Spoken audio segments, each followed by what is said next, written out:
Yep. All right. Welcome, welcome everyone. Hi, welcome. Sorry. Hello. No, saying hello. Hello.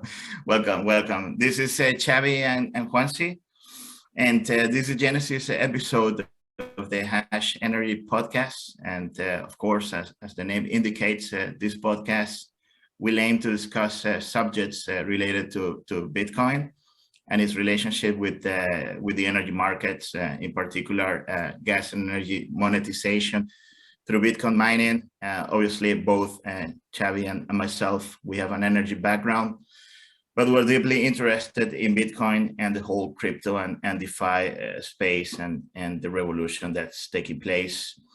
And we, of course, would also like to discuss investments and personal finances in a broader sense. We want to have interesting conversations and debates with experts in several areas of the financial industry. And ultimately, our goal is to have fun, to learn, and to make accessible some nice content that is available out there. But we wanna put it in a plain and simple manner to reach to as much people as possible. Personally, we both believe in financial freedom and individual growth. And this is the reason why we wanted to have James as our first guest. James is an old friend. We've known each other for a long time now. And he's got a very ample trajectory as a financial advisor. James is passionate about growth and aiming for excellence. As a little bit of a bio, James started his career as an attorney in England. And after working for 8 years in a law firm, he decided to jump into finances, make a career shift. He moved to Abu Dhabi back in 2010 and started advising clients. And through the years, he has established himself as one of the most reputable financial advisors in the Emirates. Recently, also James has founded Prinden. So James is the CEO of Prinden, and he's now applying the Prinden method, advising clients on a referral basis only. On a personal note, he's a family man, just enjoys traveling, golf, food, and friends, of course. So thank you, James, for being here today with us. We are honored, and we're looking forward to talking to you and learning more of you. It's always a learning experience when we talk to you. So no better choice as our first guest in the podcast. So yeah, I don't know, James, you want to make an introductory comment? I basically haven't let you talk yet, so please go ahead. No, I mean, I think you did a pretty good job of the introduction. But yeah, I mean, the last 12 years here has been advising individuals on personal finances. It's changed and developed and evolved a lot in the last 12 years, which we can get into in a moment. Yeah, exciting times ahead I think for everybody. You know, a lot is changing and developing, and you know, this podcast, you know, hopefully we can all learn something and be more informed about the future and what it holds. Right. Xavi, you wanna chip in? No, for me, no, James, thank you for being here once again. I think maybe we can start off, you know, what's your current day job, to call it like this? Obviously it's in Prinden, but what is Prinden? What is the Prinden method, and what benefit is it bringing to your clients? Okay, so Prinden really came about because of my personal background was always in property investing and then going into businesses. And, you know, when I originally came to the UAE in 2010, it was more of a traditional financial advisor. I worked for a different company at the time, and it was just going into just investments and growth. And then everything that I've always done has been from a point of, well, if I'm not going to put my money there myself, why should I advise people to do it? So I started to go into advising people on properties, investing in businesses, and also individual investment stocks, funds. And so really that's where the Prinden came about, and that the Prinden method in particular is them three areas, because when everyone talks about diversification, they tend to talk about diversification within maybe a stock or fund portfolio. But for me, it should be far wider than that. And there should be a balance between investing into, say, stocks, ETFs, funds, cryptos, and then looking at a portfolio of properties as well.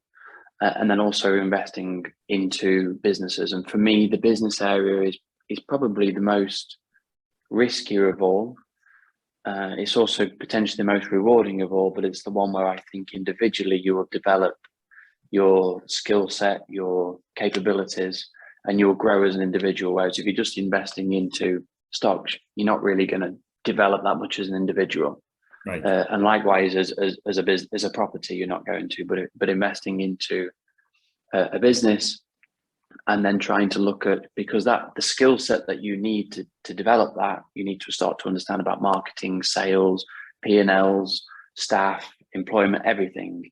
So that's really where the Prinden method came about. And not everybody has the appetite to invest into a business and has the time to invest into a business. But sometimes, and this is what I say to clients, it might not be that you have an idea that you want to go and set up your own business, but maybe you've got some money that you want to invest in somebody else's business. And by doing that, you are in some shape involved in it. You are maybe once a quarter, you can sit down and talk to them. So how is the marketing going? How is the development of the product or the particular business going itself? So that's really where it is right now, how it's evolved, and what the Prinden method kind of stands for. Very good, thank you. Right. Very, very interesting. I have known you for some years now. I think it was 2012. So at that time, although Bitcoin was already there, but very few people knew and fewer understood. Right now, this has changed dramatically, and you can already say that Bitcoin is part of the mainstream.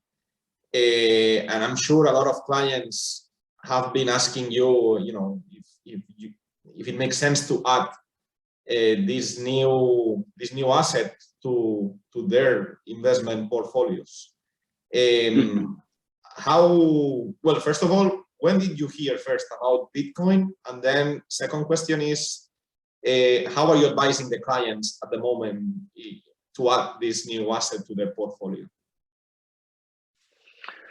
So I first heard of Bitcoin probably around maybe 2014, 15. So that was probably the first time. And then it really started to get going. It was about 2018 really started to jump up significantly.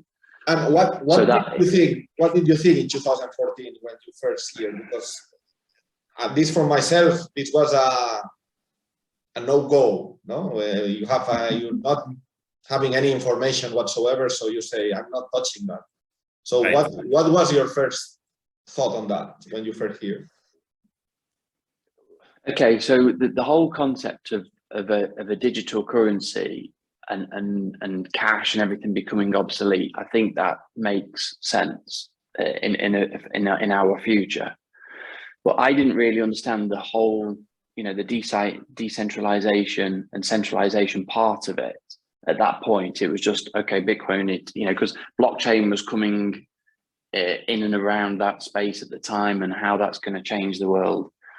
And so just the concept of a digital currency and cryptocurrency as a future currency made sense. But then when I started to understand more about how this is decentralized and it's not part of the government, and then obviously when all the crashes happened was when China and the Far East were saying, no, we're not going to regulate it. We don't want this to be part of us. We don't accept it.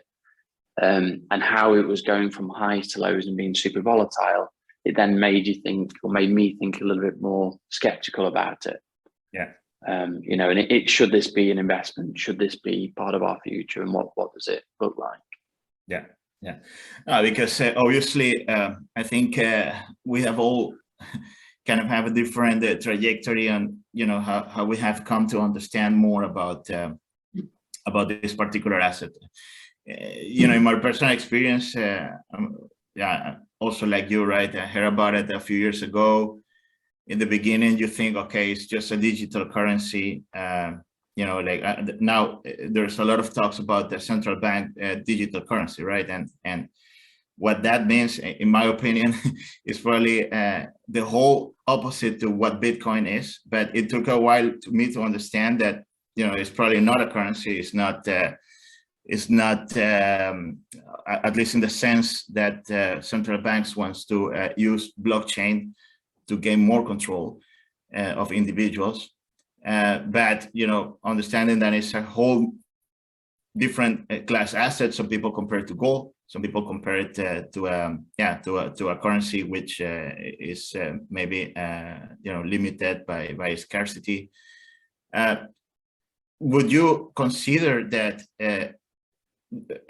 understanding that it's a whole different class asset? You spoke about diversification of investments, right? In real sense of diversification, not buying an ETF with 3,000 stocks in it, but having different class assets. So would you put it in that category, like a different class asset that maybe is worth you know, looking at, you know, having like 1, 2, 3, 5% of your portfolio allocated in? Would you put it on that rank? I'd put it in. I mean, if, for example, you look at someone's portfolio and they said, okay, I'm going to have 33%, a third in stocks, a third I'm going to put into properties, and a third I'm going to invest in businesses. I think personally the crypto would sit within the investing part of it. Right. So within that, and that really depends on individuals' appetite for risk. Right. You know, within that, let's say that the client has $100 and they're putting $30 into investments. Of that, you know, they might say, well, I want 20% of that to be in different cryptocurrencies, or maybe just 5%. So, yeah, I mean, everything is risk and reward, and for me, risk and reward is always proportionate, and it kind of comes back to the traditional financial planning side of things. You know, having a future goal in mind. You know, do people, and this is where I think there's a missing link. Everyone goes into investments just with a view of, okay, what can I gain, rather than reverse engineering it and saying, well, do I really need to take this level of risk in order for me to get to A, B, and C in the future? And often when they really look at, when I've sat down with clients and they're talking about going into high risk portfolios, and then we assess where they need to be in maybe 5, 10, 15 years for their goals, it actually turns out that they don't need to take a high level of risk to achieve what they're looking for. So, but yeah, to answer your question, yes, if someone wants to have crypto as part of the portfolio, I'd see that sitting within the investing part of it in terms of the stocks and funds. Right. Yeah. So you would maybe correlate it more to a stock rather than, you know, that would be like your categorization of this asset, which is, you know, actually we have seen some correlation with the tech stocks. So it's not you know, it's a quite common view. So I think, I guess, you know, it doesn't have sufficient track record yet. You know, obviously if you compare it with other class assets like gold or real estate, you know, with thousands of years of track record, this one you cannot look back. You know, your horizon is pretty limited. So I think we're still in a discovery phase, which is part of the interesting, to me, is interesting element about the whole thing. Yeah. And so because when you talk about printing and what the printing method is, which I totally agree with you, right? You know, I think and kudos to you, because I think you have now brought another interesting angle to, you know, what was a very to me, like low value sector in the Emirates, right? Like a bunch of guys running around trying to sell insurance policy and investment plans without any interest in like the personal growth of the clients. Like you said before, right? Putting your money in a fund doesn't make you, basically you don't learn much about it. Yeah. You don't grow. But you know, I feel that, you know, maybe you say it that way. My personal journey is also being like, okay, since this is a new asset, you really have to understand what it is. And then when you understand what it is, you know, there are business opportunities that exist that, you know, can trigger you, and it's okay, like maybe I can do this. So maybe that's also, you know, an interesting overlap between what you intend to do with Printer and trying to trigger this learning process in your clients and everything that's happening in the crypto and DeFi space. So I mean, it's a good point that you make, and I think this is because the crypto space is so new and it's such a conversational topic. People are reading about it, they're learning about it, and new ideas and concepts are coming up. And there was an article this morning that said that 33% of the UAE have invested in crypto, which is an unbelievable figure. I think the average across the world, they said, is 30%, and the UAE is 10% higher. Yeah, there are other countries with crazier figures. I heard Indonesia is about 60. Pretty disruptive. It's super high. Yeah. Yes. Which is which you know, that alone as a statistic shows a lot. That how much, I guess, momentum in short period of time, how much attraction there is. But going to your point, Juanzi, that, you know, people are reading up on it, which is good. You know, they're trying to understand it. They're trying to understand it. You've got to go back into the history. I learned about the Bitcoin Standard book from you, Xavi. I listened to it on an audio, which was, you know, 14, 15 hours. But by trying to learn about crypto, you've got to go back to understand why, but Bitcoin in particular, why it exists and what problems it's trying to solve. The fundamentals, right? You need to understand fundamentals, and sometimes you need to go back to basics. There's share some other books with you, Jimmy. Okay. So James, coming back to the angle that Juanzi was mentioning, you know, that it's not only about investment but also about personal growth. What other things are you recommending your clients besides investment in order to grow? So health advice, reading advice. Are you also giving support to your clients in order to complement, let's say, the whole growth?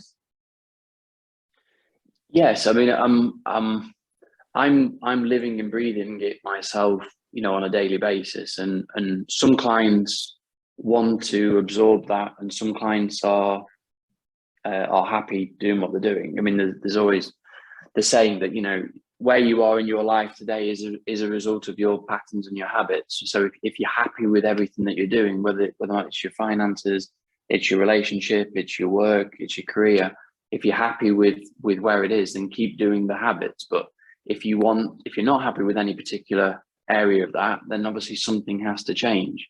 And it starts with the daily habits, the routines, the books you're reading, the people that you're spending time with, and everything is within our ability to change and control.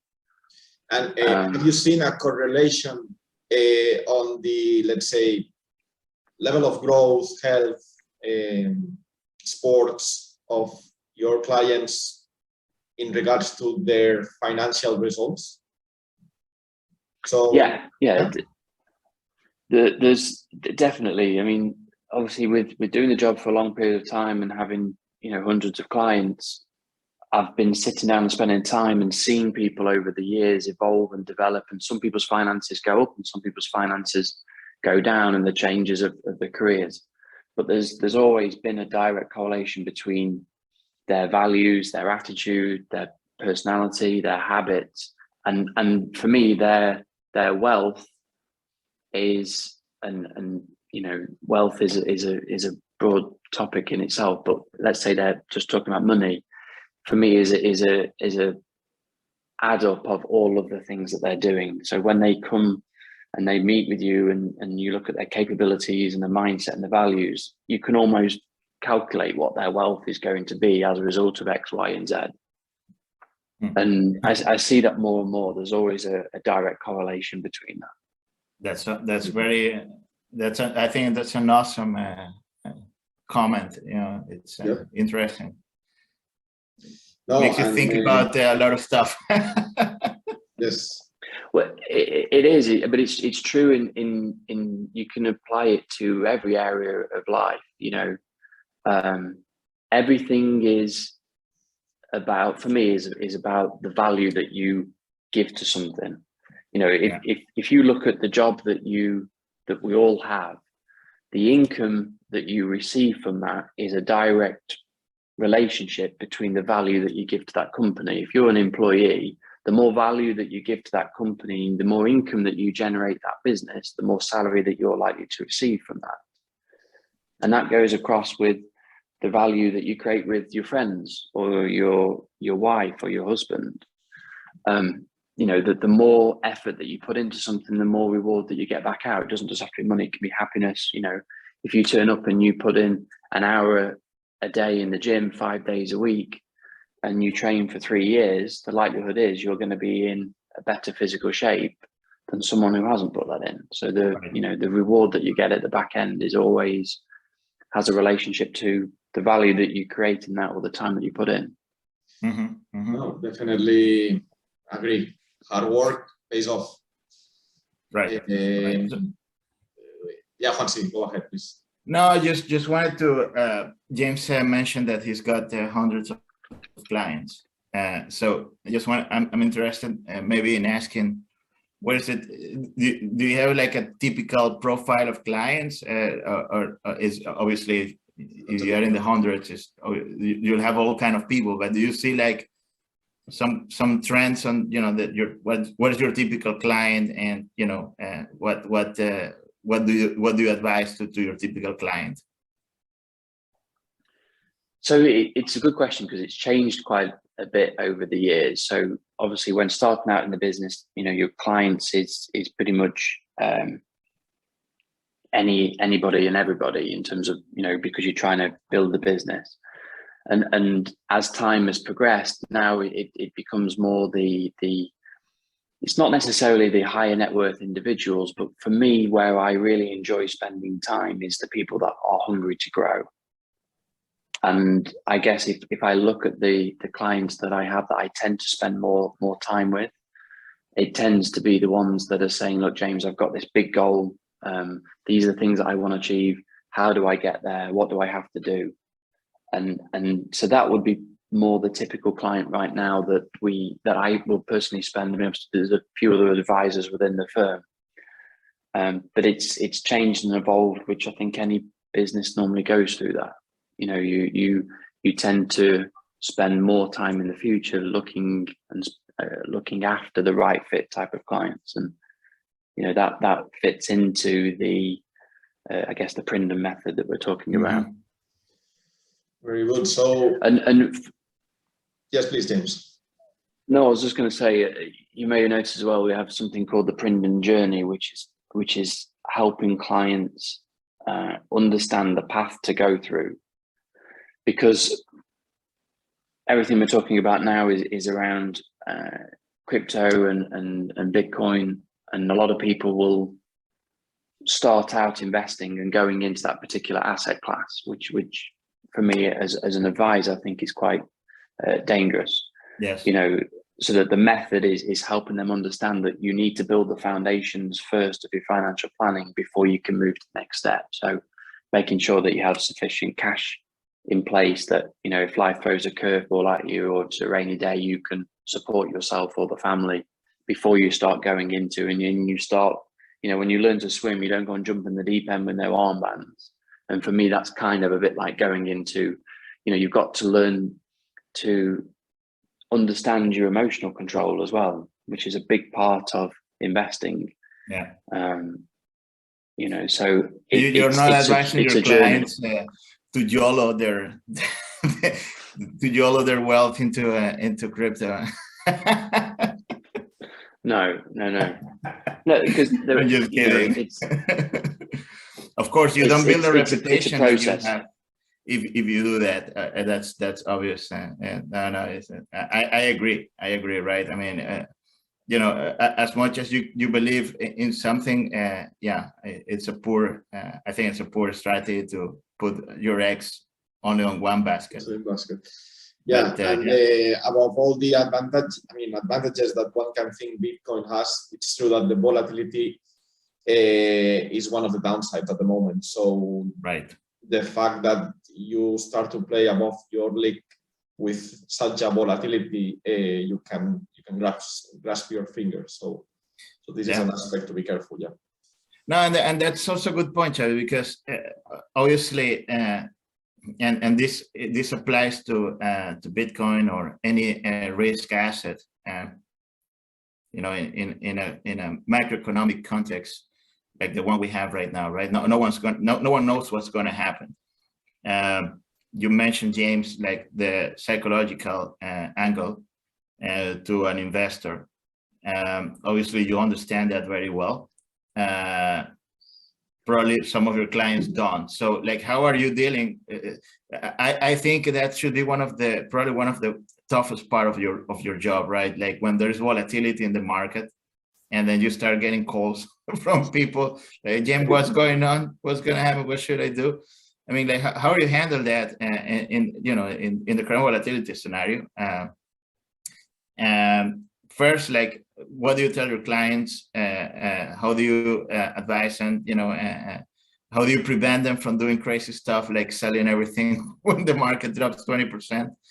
And how are you allocating or advising to allocate portfolios? Are you now advising a more defensive strategy? Are you recommending to stay fully invested? Are you recommend to have some cash aside to be able to grab opportunities that may come up? So what's your view on the current situation? So, I mean, the role that we play now has actually become more of a psychologist than it is a financial advisor. And a lot to play with that is the evolution of mobile phones and data and applications.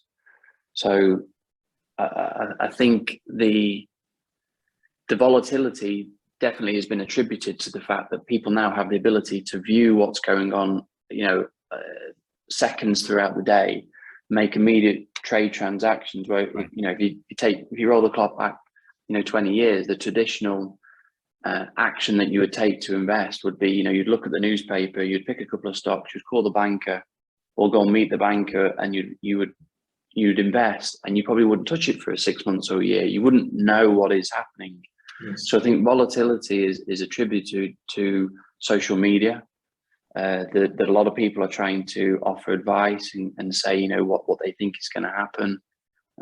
Obviously, journalists, they love to scaremonger and post negative news because the negative news moves quicker than positive news. So there's a lot of volatility that's happening, and our job as advisors really is to be the quarterback, if you like, and be there with words of wisdom and say, not to react emotionally, just because there is some negative news and markets are moving doesn't necessarily mean that the fundamentals of the particular stock or investment have changed. Just because the price of something has dropped. I mean, take for example Tesla. When Elon Musk was smoking marijuana on the radio, that stock dropped 70% in a week. It didn't change the fundamentals of the company. Well, the P&Ls were the same. Got closer to what, when it dropped 20%, probably got closer to what fundamentals indicate. But okay, that's yeah, true. I mean, potentially, yeah. But then from that point, it's grown. 10x, yes, 20x since that point. Yes. But obviously the price of it going down was because everyone is selling and saying I'm nervous because he's so there's so much noise out there regarding investing, and for me, one of the most important things that I personally believe in and I try and advocate to clients is it's all about the strategy. The strategy is far more important for me than necessarily the investment that you're picking. Right. If you have the right, you could have the right strategy with the almost an average investment, and that will perform far better than having the best investment that you can have with the wrong strategy. And we've talked about this, Xavi, and I know that you're bullish on Bitcoin and crypto, and you add regularly into crypto. You try and average out, and you don't really think too much about the price of it right now, and you're thinking 5-10 years down the line.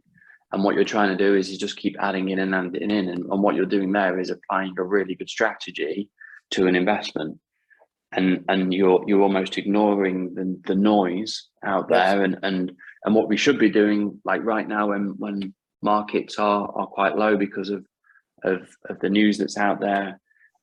There's a sale on, there's a discount on the price of investments right now. And if you're looking 5, 10, 15 years into the future and you're looking to try and build your wealth, well, now is a really good opportunity to be adding money in and taking advantage and lowering your average price of your investments. Yeah. So this is really all I'm saying to clients, to avoid trying to time markets. I've never known anyone that can consistently time markets. It's not possible. And a good strategy is. I agree with, sorry, James, I agree with you. I mean, you have mentioned two very valid points. One is the psychology aspect of an investment. And probably this is what is taking most of your time, because investment is always related to emotions as much as you want to differentiate it. The other one is the noise. And coming back to that interview where Elon Musk was smoking pot, that was a 2 hours plus interview, very nice interview, the Joe Rogan podcast. The mainstream only highlighted that 30 seconds smoking. So this is how the things are, the content is filtered, but that gentleman had a lot of things that anyone can learn during that interview. But what was, let's say, left as a result of that was only the marijuana aspect. So, yes, it's crazy. So I agree with you. Psychology and noise can really affect the result of an investment. So James, just one question related to what you just said. A lot of people I talk to, they turn into crypto because they see crypto still as with a lot of upside, right? I mean, obviously we know it's very volatile, but okay, if you look at the market caps and rate of utilization, and like Xavi said before, like some very populous countries like Indonesia, like really adopting it in a really large scale, right? So there's real upside, and I believe in that, and a lot of people is shifting capital to that because other risk assets like equities, at least there's the impression or the belief that are overpriced, are really overpriced. If you look at traditional indicators and ratios like PE ratios, there's a very famous indicator like the Buffett indicator, right? Like looking at the whole market capitalization of the total stock market, it's never been as high as it is today. So you said that you believe that these things are trading at a discount. I think there's value out there, but I mean, there's no question that I don't know if it is a bubble or not, but the valuations are a little bit in the crazy side for some assets. So I want to know more. Like, do you still think that assets are not, like equities are not overpriced, you know, and I know that there's a lot of noise out there, but what's your view? Like, do you think there's still upside in equities? Yeah, I mean, value in, I think, in everything right now, especially when inflation is at the rate, is extremely high, and something's only worth what another person's willing to pay for it, right? Yes. And when I say, I also believe that the PE ratios of a lot of the, especially, you know, in the US and tech companies in particular, you know, some of them, the PE ratios are super high, you know, the double, triple what we would class as normal. And when I mentioned about there's a discount right now, it's discount in terms of, like, say, the prices that markets were at in, say, October, November last year. Right. But, you know, if you look at, say, take it to a different asset class and you look at property prices, and if you look at in the US or in Europe or in the UK, you know, property prices right now are an all-time high. But they were also an all-time high 5 years ago. And 5 years ago, everybody was saying that, yes, you know, London property is super high. It's never going to continue to grow from here. It's going to crash. And obviously it's grown, you know, probably 20, 30%. Yeah. And if it dropped now, if let's say a price of a property was, say, $1 million, and it went up to, and it's now at 2, if it went back down to 1.5, the people now be going, oh, there's a huge discount. But actually it's still 50% more than when they were previously saying that it's an all-time high. Exactly. So for me, it's just a psychological play. Absolutely. On you know, where is it and how do we feel that price is right now? Yeah. You know, it's why salespeople, they always overinflate something and discount it, so the other person at the other side of the trade is saying, well, I feel like I'm getting a good deal. A good deal. Well, no, you're probably just paying market price, but they've just increased it. Yeah. So, you know, will the PE ratios to determine the value of a stock continue to rise? I don't know. You know, was a 15 or 20 PE, was that the norm, and now things are extreme and it's overpriced? Yeah. I don't know. It's difficult to say. We don't know. Yeah, we don't know. I mean, the truth is that in their hand also, there's never been more liquidity in the market. Huh? So I guess all these ratios are also distorted, and, you know, if you're making comparisons to what it was in the 80s, probably it's not fair. But yeah, I mean, if you look at the concept of obviously listed companies, listed stocks, obviously it's designed for the public to invest their own money in, and the reason why they're doing that is that they want to grow. They want to put in an amount of money and get back more, which then comes back to the whole concept of, you know, greed. You know, vanity, which is increasing a lot at the minute, and I think social media has a big part to play in that. And we're all wanting more in the future, and we're wanting it in a shorter period of time. Yeah. So I think if you know, a new company comes out, regardless of almost the value of it, if an article is saying this company is going to go from 2 to 4. And even if it's overpriced at 2, if people put the money in it because they want to get more out of it, that's ultimately what's going to drive the value of it. Yeah. Agreed. So, you know, I think fundamentals are a little bit different to what they may have been, you know, potentially 20, 30 years ago. I think it's driven a lot more by the consumer and what they want to see out of it in the future, as opposed to, okay, well, 1 + 1 = 2, if you know what I mean, traditionally. True. Yes. Interesting, James. Interesting. So, James, just to change the subject to the growth aspect, where do you see yourself in 5 to 10 years? In any aspect? I mean, hopefully, still doing exactly what I'm doing now, but, you know, a bigger future. Helping more clients in a more positive, impactful way. And I think a lot is changing. I think there's a lot changing in the technology space that we've seen. And I think that's going to continue to evolve at a fast rate. I think there's a big demand there from all of us.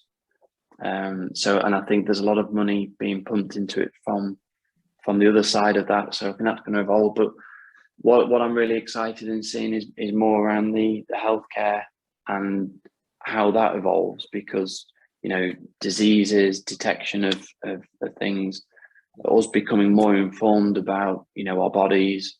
I think there's a big part of the psychological side of things that's needed. We're becoming more and more busy as we, you know, these wonderful things are taking up a big part of our life, and you know, there's a big shift. So if I can help in some particular way of advising people, you know, from an investment point of view, helping them achieve their particular goals, but keeping things simple and as predictable as possible, and helping them achieve their goals, and then that's kind of my mission, if you like. Right. Amazing. Right. James, I had a question before, and I wanted to ask you this, going back a little bit to the Bitcoin element. From your clients, right? You have many of them. How often do you get asked about Bitcoin of crypto? Is it something is it recurrent? Like people, like some of the clients say, hey, how do I invest in this? Is it a question that you hear often? Yeah. I'd probably say, I mean, if you imagine 33% of the population in the UAE is investing in it, and that's investing in it. So imagine the people that have been talking about it but haven't invested yet. So probably 6 out of 10, 7 out of 10 I've had conversations with. Wow. So the majority, yeah. But is it because one of the things that also going back to the be a more active investor and growth, right? I think one of the particularities of the crypto space is that it's not too easy to put your money in it. I mean, so for example, you need to be a little bit technology savvy if you want to do it yourself, right? You need to have a wallet, you need to have an exchange account, you need to put fiat into it, and then you need to transfer funds from maybe an exchange wallet to a cold wallet. I mean, that's like a very high entry barrier for the average person, right? For a non-sophisticated investor. So when you have a client like, hey, James, like Bitcoin, what do I do? Like, is it a problem for you, like to say, okay, like how do I allocate part of you know, your investments in crypto? You know, because I assume like traditional investment platforms, right? I mean, I know that there are maybe one ETF of Bitcoin that it's worked poorly because it's based on futures, and any future ETF it's still not accepted, the spot ETF. Crap. Exactly. But how do you do it? I mean, I figure it's difficult. Yeah. And the conversations that you have, I mean, luckily the clients that come to me and ask me this, I've already had a relationship with them and seen their habits and patterns for the past few years. So if I feel that the ones that are asking, they don't really have the emotional control or the ability to keep their wallet safe, to be able to keep the passwords and everything, then I'll probably ask them, you know, is this really the thing that you want to be going into? You need to be aware of X, Y, and Z before you take that first step. But the ones that I feel do have the ability to set it up correctly, monitor it correctly, and keep the certain security measures in place, I've advised them to, you know, set up something like either Kraken or Binance and go into it in a simple way, and say, look, this is, you know, I've also have a small allocation in some different cryptos, and say this is how I've personally done it. Right. If it's something that you have the appetite for and you want to go into and you want to learn about, then these are the steps. And I'll go and have a coffee with them and show them how I did it. It's not something that I personally would manage for them, and I make them aware of that. But if they want to go into it themselves, I can show them how to do it. Right. Complementing this question from Juansi, how are your clients approaching you on this subject? Like, hey James, this is, I don't know what is this, but I have X friend who told me he's done 20x in the last month. I want to do the same. Or are they coming like, James, I know this is like a hard money asset. I want to have some allocation there because I think it's safe to have some allocation. How are the clients approaching you normally? It's a good question, and probably 3-4 years ago, it was probably like you just suggested. I've just had lunch with a friend, and they've just told me that they've made 20x in 2 days. What is this all about? Wow. Whereas because times have changed and everything's evolved, it isn't like that anymore. The understanding and the knowledge of the client that I'm talking to is at a level where they say, I'm thinking about investing in Bitcoin and Ethereum. I was reading an article today that maybe Ethereum, and so the level of understanding, which I think is a great side of crypto and how things evolve, because I've never had that level of knowledge or seen that level of knowledge from a client in any other, for example, maybe in ETFs or funds or stocks. So it's good that the level of understanding has improved. Even to some level, clients come and they'll talk about different cryptocurrencies that I've never even heard of before. And I even have to up my game and go, well, you're teaching me something that I don't even know about, which I think is great. Yeah.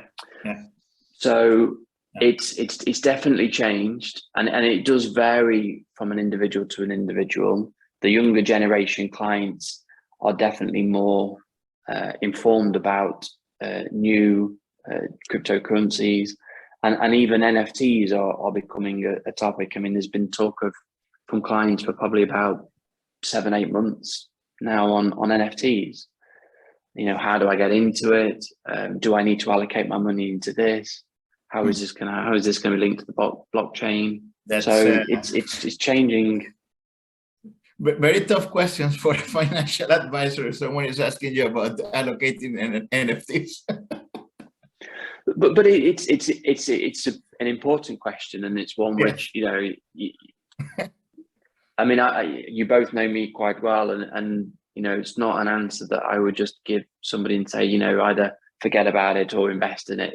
It's for me, it's a much deeper, and I'm always trying to understand when a client says to me, I'm not just responding immediately. I'm trying to understand, okay, so where does this fit in their portfolio? How have they reacted when, for example, technology has gone down 20%? How did they react to that 2 years ago? And if they reacted really badly, how are they going to be able to cope with maybe going into an NFT or crypto? And so there's a much wider consideration to take when advising. But to answer your question, it's changing a lot, and I think it's great that clients are becoming more informed about this space. Oh, right. Hey, how are we doing on time, Xavi? No, I think we are close to finish. So, Juanchi, if there is any other question you have out of the shelf, now it's the time. I think it's been awesome. I still have tons of questions, but unfortunately, we're running out of time. Obviously, James says it's great picking your brain and talking to a real professional in the industry. It's a real privilege. But I just wanted to ask you, at least for me, a final question, and then I let Xavi get the rest of the time that we have. You at the beginning you mentioned that as part of Printen, right? You are also looking, one of the allocations that you sometimes recommend is like investing in businesses, right? And if you don't have maybe time to do your own business, maybe like investing in good businesses, right? And being a more active investor, and I think that's quite interesting. So, for example, would you consider also, there are, like I said also before, tons of opportunities in the crypto space for startups, right? Startups, companies that want to do different things. For example, Xavi and I are interested in gas monetization, through Bitcoin mining as a solution for the waste of the energy, and also as a good environmental solution to reduce gas flaring. So, for example, would this be a viable option for some of your clients, some profile of client, maybe to invest in such type of companies or startups, and not only about Bitcoin mining? There are DeFi startups, technology startups, new blockchains, networks. So is that a way to get exposure also in the market? Do you think it's a valid point? Yeah, absolutely. And I think just the concept of going into a business, sitting around a table with other people, putting a business plan together, talking about financials, how are we going to market it? How are we going to get it off the ground? How do we go out and maybe bring investment in from other people? What about the product? How long is it going to take? Looking at cash flow forecasts. So I think all of these things, whatever business they go into, and not saying that you should just go into any business, but a lot of people, the first or second business probably doesn't work. It's maybe the third one or fourth one that really, and that's really because of you learning from your mistakes. Right. And so I think really any type of business, just to get your foot in the door and start that process to learn and develop and understand, okay, well, obviously these conversations is very different to the ones that I'm having with, my friends or my boss or James, my financial advisor, or whatever it is. Going into a new concept of learning and developing to improve themselves, make money, collaborate or add value into a company, I just think is a great activity and opportunity for everybody. Mm-hmm. Thanks. Well, James, definitely very, very captivating all this conversation. Definitely we're gonna have some more in some months ahead and see where we stand. Just one last question about you. Where does people can find you in the social networks, where potential clients can reach you out? So obviously we have a website, which is prinden.com. We do a very little bit on social media, Instagram and LinkedIn, but we're not, all of our business is based on referrals. So it's really just a presence rather than actively trying to market. But all of our contact details are at the website, and they can get in touch via email. Very good. We will also share the link in our podcast. This podcast is gonna be updated in YouTube, in Spotify, and in Apple Store. So we'll make sure that potential people can reach you out there. And from the Hash Energy podcast, we're very happy to have just completed this first episode, the Genesis episode, and for these potential sponsors out there, please contact us. We are available also in the social network at Hash Energy, and also via email at hello@hashenergy.io. Please contact us, and we are ready to kick off the discussion. So thank you, James. No problem. Thank you both for your time. As we said, we will call you back definitely. There is a lot to learn from you. And Juansi, also very, very happy to have started this first episode with you, and many to come up. Many to come. Maybe Prinden can be our first sponsor. Maybe. Send us an email, James. For sure. All right, guys. Well, thank you both. Thank you very much. Thank you, James. Thank you, Charlie. Bye-bye.